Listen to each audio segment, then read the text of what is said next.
I've read a lot about sort of your background and was curious how you fell into, wanting to raise awareness around women and young girls and getting interested in technology. So that's a really interesting one. I was in college and I took a class in rhetoric of women. And I was really shocked that as a sophomore in college, the first time to ever really internalize who Susan B. Anthony was and who Ida B. Wells was and what these women had done for America. Like, I didn't really know what that was from my high school experience. And I called my sister and I was like, go tell the social studies teacher that you want to know who these women are. Why haven't you heard of these women? And he goes, well, we can do a unit on presidents' wives. And I'm like, well, that doesn't seem right. So a little bit later, I ended up at the Girl Scouts, and there was an opportunity to do a project with Intel to get more girls to do the science fair in engineering and computer science.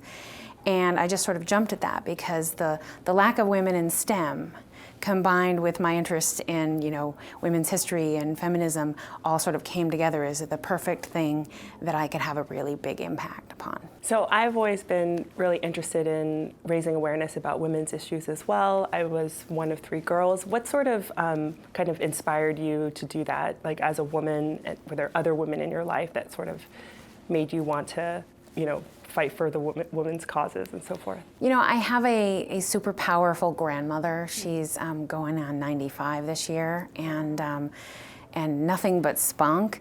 And I look at her and what she was able to do in her life, even though she wasn't really afforded the opportunity to finish college or do any of those things. And so she's always been kind of an inspiration of what's possible, even with the constraints of growing up during the Depression and dealing with living in the mountains of Tennessee and all the things she did. But she still has managed to be like a force in not only her life, but the life of everyone around her. So I think I have a little bit of Grandma Emma in me. That's awesome. What is it like for her to see you where you are in your position and the influence you're able to make? She is very proud, and this is kind of a cute story. When I was a champion of change for technology inclusion at the White House in 2013 before I joined, and she watched the video, like the live stream. So a friend went over to her house and showed her how to get online and watch the live stream, and then she watched it again, and she took notes the whole time.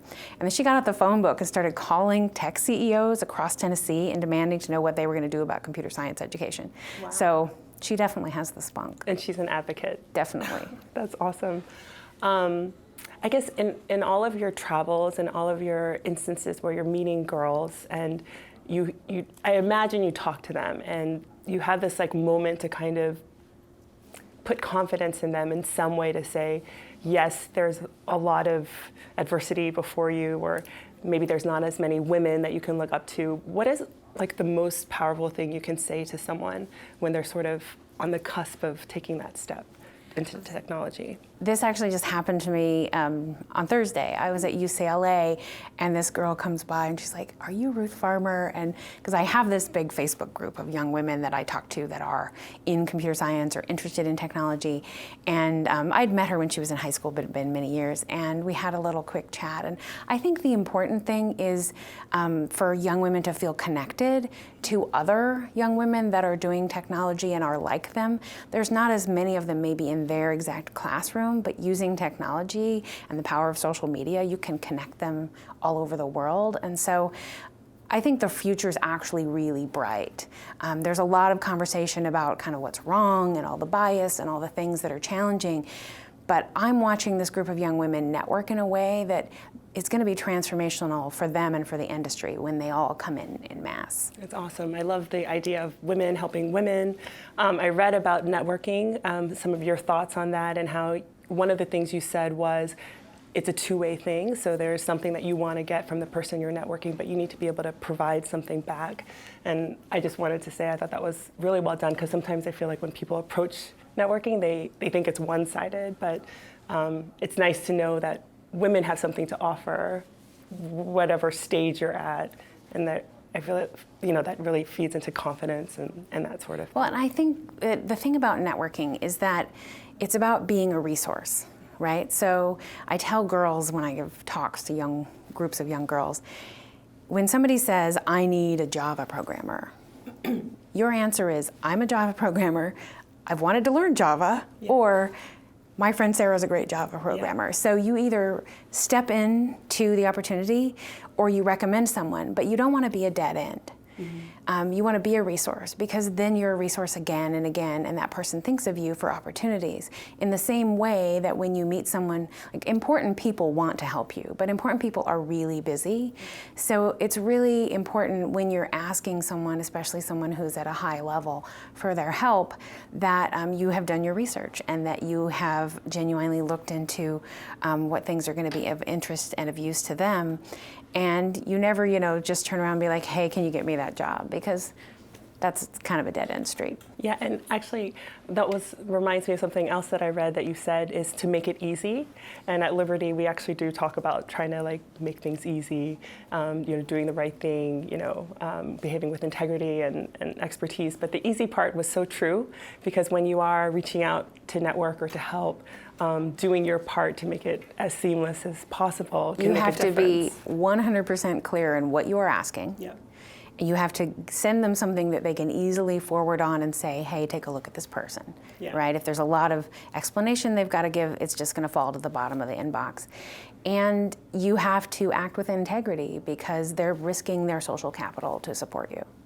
And then I guess it'd be nice to know about some male advocates that you have come across that kind of join in this sort of, fight for awareness about bringing more women into this field. And can you speak about a male colleague that sort of is a good example? So there's so many. There's really, really so many. But one in particular, there's this retired professor and teacher in Wisconsin, Joe Kmock. And he's got to be well into his 60s.